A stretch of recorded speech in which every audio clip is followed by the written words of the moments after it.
I bring you greetings on this Good Friday. I'm Reverend Kimberly G. Walker, pastor of the Bow Springs Christian Methodist Episcopal Church of Jackson, Georgia. And today I'm going to talk about the events surrounding Good Friday and why we have Good Friday. I mean, what's good about Good Friday? John's account in chapter 19 centers around 5 primary events.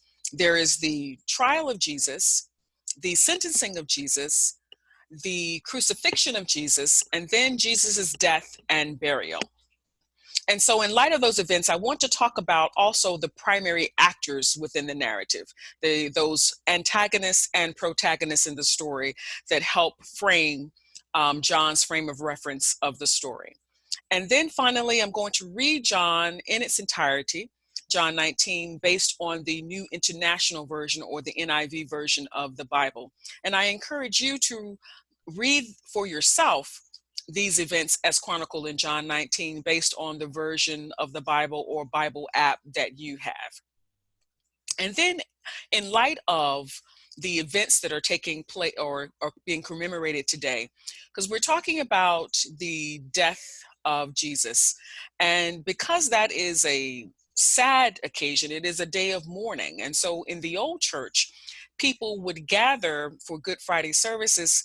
The paraments would be in black. It would be like a funeral. And so therefore, there would be no kind of animation in terms of the worship. It would be more like a funeral. So to be respectful of the occasion, people would leave the church in silence. So I will end the meditation for today by reading John in its entirety and then encourage you to have a moment of silence in your own personal meditations. So let's look at why we call it Good Friday. Well, there are lots of different theories that are floating around, but the primary theory or the most plausible reason is based on the etymology of the word good. Good is an anglicized Germanic word, and good in Old English also meant holy. So at one point in time, to commemorate the crucifixion of Jesus, it was also called Holy Friday or Long Friday because the events of a crucifixion took place over a long period of time. It was a very slow and painful and agonizing death. I don't want to get too far into the details of how crucifixions actually looked and how they actually took place. I will do that in another teaching, but those words kind of tell you how the early church kind of, well, we should say the church of the 1700s kind of viewed, at least coming out of England, Holy Friday and Long Friday. And so looking at the etymology of the word good, good became the word described for these events that leading up to the resurrection on Easter Sunday. And so Good Friday simply means Holy Friday in Old English. And again, this is based on the etymology of the word. But of course, there are others who kind of saying, well, you know, it's a good thing because Jesus died for my sins and rose on the 3rd day. But let's just be realistic about what a crucifixion actually is. A crucifixion is an execution. It is a sentence to death for crimes against the Roman Empire. And in choosing a crucifixion, the Roman Empire was saying, listen, this is what will happen to you. This will be the fate that will happen to you for crimes against the empire.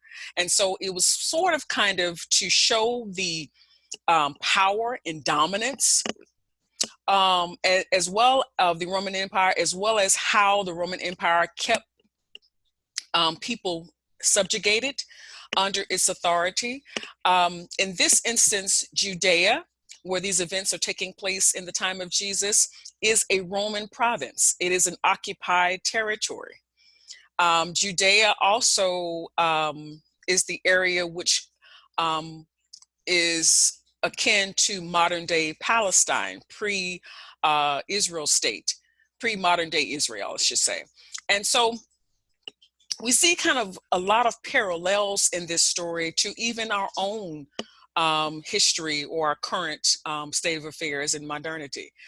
For example, if there is a death penalty in Georgia, it takes place not too far from where my church is located in Jackson, Georgia, because that's where the state prison is located, in Jackson.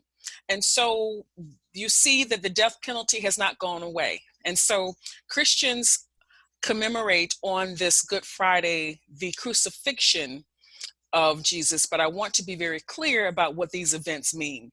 This was a state-ordered execution.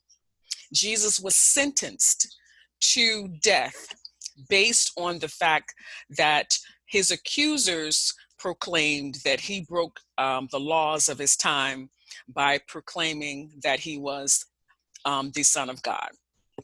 And we'll see that playing out as I read to you John 19.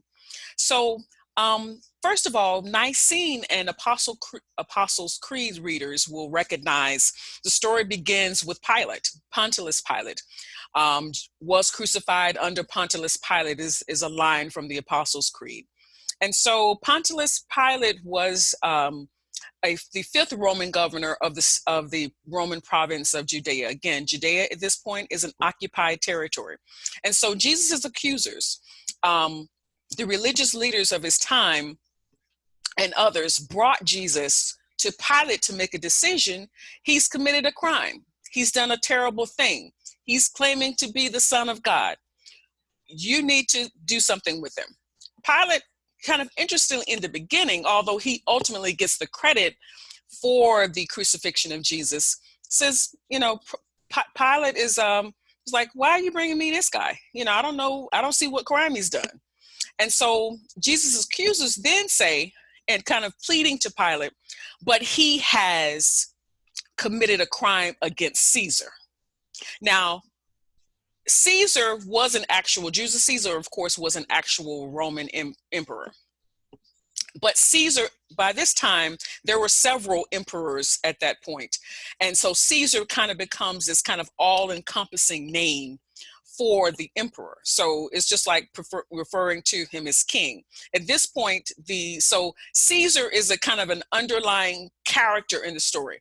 If you don't sentence Jesus to this crime, then you are not a friend. In fact, John's gospel does say that you are not a friend of Caesar. And so the Caesar in power at that time was Tiberius Caesar. And so here we have, first of all, a crime against the empire. Jesus' accusers are saying he needs to be dealt with because of this crime against the empire. We're looking at Judea being an occupied state. I hope these themes are sounding familiar to you if you keep up with anything political and keep up with also history as well. And so we see kind of the undergirding of this political story and this religious story where these two worlds are intertwined and provide the undergirding of this particular narrative.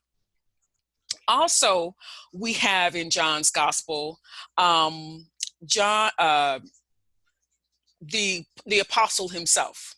The apostle himself.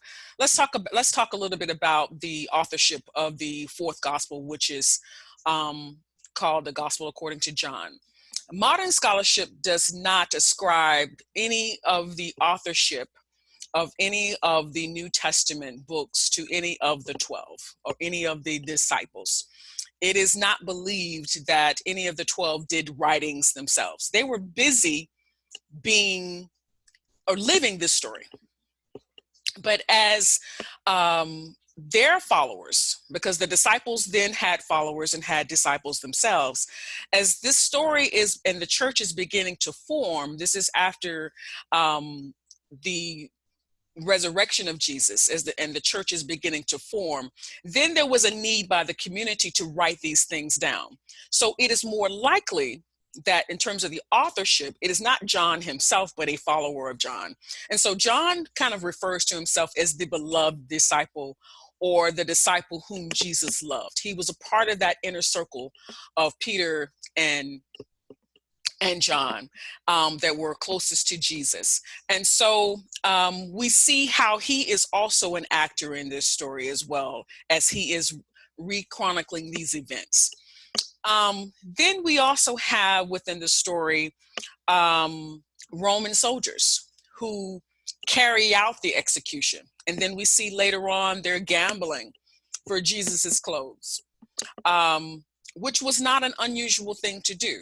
I mean, the spoils of war, or the spoils of being a soldier, is that you get to keep, the what's ever left over that you can use to then later profit from. And so then, very interestingly, also within this story, we see kind of this convergence of three cultures. John, as Jesus is being sentenced, they say, well, why don't we just make up a sign? Here is the, kind of mocking Jesus. Here is the King of the Jews. And we'll put this sign in Aramaic, Latin, and Greek. So we have at least three cultures that are converging here.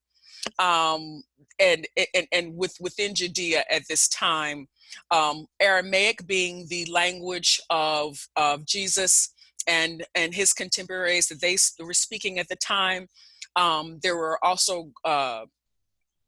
also Greek, as well as Latin being the primary language of the Roman Empire. And so we kind of see this convergence of cultures within this particular time around this particular event in history.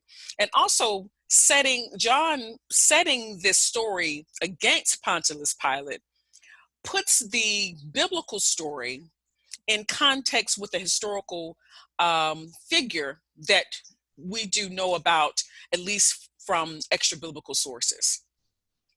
Now, one of the things that in my reading that at least I've kind of, I guess, noticed again, there were women at the cross when Jesus was dying. As Jesus is dying, I identify 4 women. Those 4 women being, according to John, and I'll read that for you momentarily. There was Mary, the mother of Jesus. There was Mary's sister. Mary's sister. Jesus had an auntie at the cross. There was also Mary, wife of Cleopas, as well as Mary Magdalene. Now, in some commentaries, as well as some of the other gospels, these Marys are kind of conflated. And so people are kind of thinking that these are all the same Marys, because Mary is a very common name and is a very common name. But as in my reading of this particular story, I identify 4 women, at least according to the Gospel of John, that were there. So it was Mary's mother, Jesus' mother, Mary, Jesus' auntie, that's what I'm going to call her. I'm calling auntie. There was Mary, of the wife of Cleopas, as well as Mary Magdalene. Now, because the Marys have been conflated over time, and there's also some references in the synoptics of other women, or these same women, also at the well at the time. And I have when I hear women being identified, I want to know a little bit more. That won't be the subject of this teaching, but this raises some other questions, because if this was in fact Jesus's aunt, and Mary of Cleopas, which I think Matthew's gospel as well as Mark's gospel kind of refers to Mary being one of the Marys, being the mother of James and Joseph, then this also puts into question whether or not the identified brothers of Jesus were in fact also perhaps cousins of Jesus. So that's going to be the subject of some other investigation on my part. And once I find out and clear that up, I'm going to bring that study back to you. But that's what's so fascinating about the Bible, is that you can read it 100 times and you'll discover something new about it. That's what makes the study of Scripture the living and breathing word that Timothy talks about, this life breathing Scripture that we read. And so you can read it and then again find new things that you hadn't seen before. And so I'll get to you about, but at least we find again we see kind of Jesus and his affinity towards women, at least within the John's gospel that I'm referring to. And then we also have a man who witnesses Jesus's death as the Roman soldiers pierce him in the side. And that was a way of trying to figure out whether or not death had taken place. If blood, if blood no longer flows and water flows, and that means that he is dead. Then there was a man who kind of chronicles that checking to see if he was dead, because once he's dead, then at that point, two disciples of Jesus, and I will call them disciples, but they were secret disciples. How many of you out there are secret disciples? Either out of fear that someone is going to know that you are, or perhaps even out of the real danger of being persecuted. There was Joseph of Arimathea, who came and demanded the body of Jesus. And then there was also Nicodemus. Nicodemus shows up in John chapter 3. He comes, remember, he was the one that kind of knocks on Jesus's house at night. Again, in secret, not wanting everyone to know that he wanted to question Jesus. And so you have these secret disciples. That's what I'm calling them. Nicodemus, the night creeper, that's what I call him. Joseph of Arimathea, who come and demand Jesus's body. And as they get Jesus's body, then they take his body to a tomb. Pardon me. They take his body to a tomb that had never been occupied. And so then those are the main, I guess, players of the story that I wanted to highlight for you today. So I'm going to end this meditation by reading for you the full chapter of John chapter 19. And again, I will be reading from the New International Version, and that you will follow along with the version that you have. Based on the New International Version, it says, "Then Pilate took Jesus and had him flogged. The soldiers twisted a crown of thorns and put it on his head. They clothed him in a purple robe and went up to him again and again, saying, 'Hail, King of the Jews!' And they slapped him in the face. Once more, Pilate came out and said to the Jews gathered there, 'Look, I am bringing him out to let you know that I find no basis for a charge against him.' When Jesus came out wearing the crown of thorns and the purple robe, Pilate said to them, 'Here is the man.' As soon as the chief priests and their officials saw him, they shouted, 'Crucify! Crucify!' But Pilate answered, 'You take him and crucify him. As for me, I find no basis for a charge against him.' The Jewish leaders insisted, 'We have a law, and according to that law, he must die, because he claimed to be the Son of God.' When Pilate heard this, he was even more afraid, and he went back inside the palace. 'Where do you come from?' he asked Jesus, but Jesus gave him no answer. 'Do you refuse to speak to me?' Pilate said. 'Don't you realize that I have the power either to free you or to crucify you?' Jesus answered, 'You have no power over me if it were not given to you from above. Therefore, the one who handed me over to you is guilty of a greater sin.'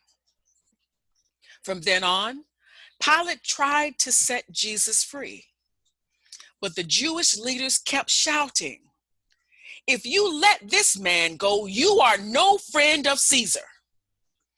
Anyone who claims to be a king opposes Caesar.' When Jesus heard this, he brought Jesus out and sat down on the judge's seat at a place known as the stone pavement, which in Aramaic is Gabbatha. It was the day of preparation of the Passover. It was about noon. "Here is your king," Pilate said to the Jews.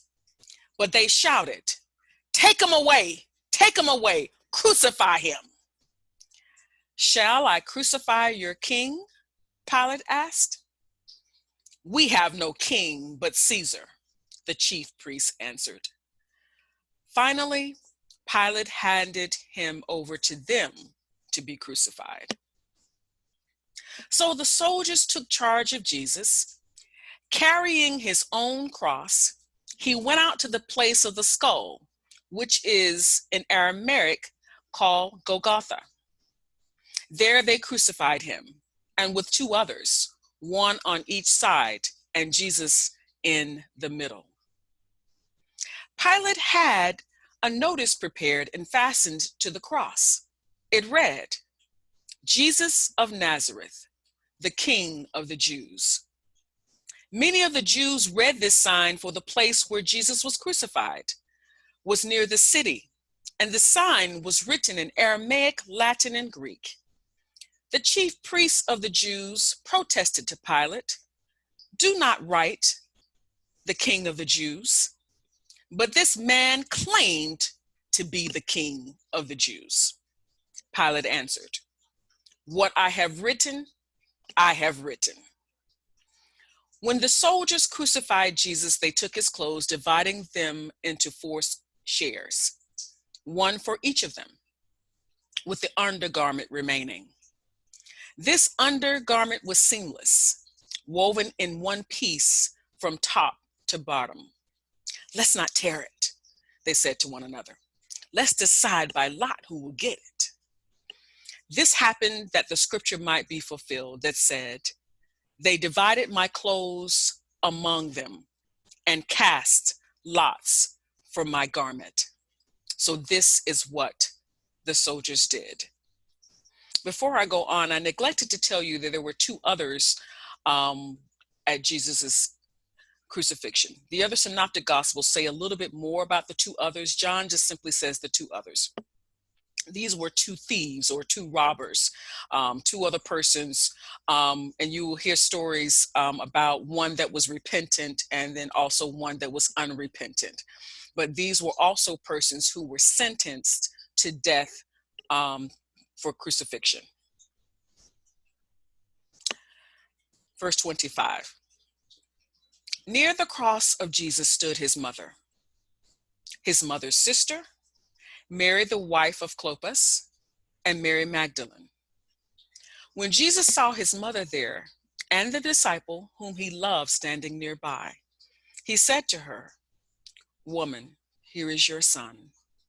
And to the disciple, "Here is your mother." From that time on, this disciple took her into his home. Later, knowing that everything had now been finished, and so that scripture would be fulfilled, Jesus said, "I am thirsty." A jar of wine vinegar was there, so they soaked a sponge in it, put the sponge on a stalk of the hyssop plant, and lifted it to Jesus' lips. When he had received the drink, Jesus said, "It is finished." With that, he bowed his head and gave up his spirit. Now, it was the day of preparation, and the next day was to be a special Sabbath. Because the Jewish leaders did not want the bodies left on the crosses during the Sabbath, they asked Pilate to have the legs broken and the bodies taken down. The soldiers therefore came and broke the legs of the first man who had been crucified with Jesus, and then those of the other.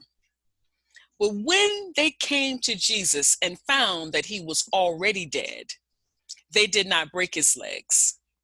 Instead, one of the soldiers pierced Jesus' side with a spear, bringing a sudden flow of blood and water. The man who saw it has given testimony, and his testimony is true. He knows that he tells the truth, and he testifies, so that you may also believe. These things happen so that the scripture would be fulfilled. Not one of his bones will be broken. And as another scripture says, they will look on the one they have pierced. Later, Joseph of Arimathea asked Pilate for the body of Jesus. Now, Joseph was a disciple of Jesus, but secretly, because he feared the Jewish leaders. With Pilate's permission, he came and he took the body away. He was accompanied by Nicodemus, the man who had earlier visited Jesus at night. Nicodemus brought a mixture of myrrh and aloes, about 75 pounds. Taking Jesus's body, the two of them wrapped it with the spices in strips of linen. This was in accordance with Jewish burial customs. At the place where Jesus was crucified, there was a garden, and in the garden, a new tomb in which no one had ever been laid. Because it was the Jewish day of preparation, and since the tomb was nearby, they laid Jesus there. This is the story of Good Friday, according to John's Gospel, chapter 19.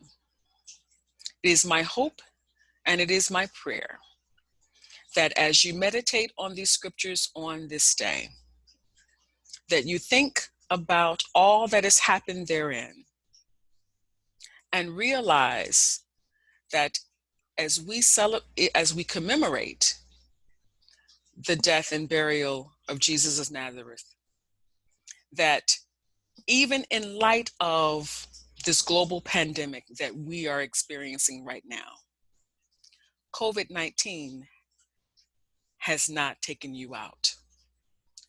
But we stay in prayer for those for which have been afflicted, not only by this very deadly disease and this very pernicious and perilous disease, but for those that are in bereavement during this time, that are dealing with loss of job and loss of life and loss of health. We're dealing with losses of many different kinds. We stand and grieve with you. We mourn with you. And we sit with you with a presence. Not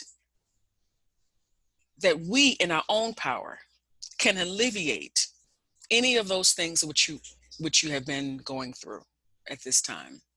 But we sit with you and in prayer, connected by these devices, even as we are disconnected from gathering based on the disease and based on the laws of your locality.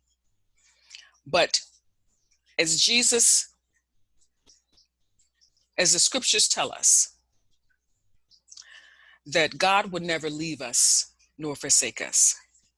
And it is my prayer that the hand of God and the Spirit of God will remain with you, even as you go through these difficult days. May God bless you, is my prayer, and may God keep you. Be safe. And even in these times, continue to do the work that the God of your understanding is calling you to do. Be blessed. Bye-bye.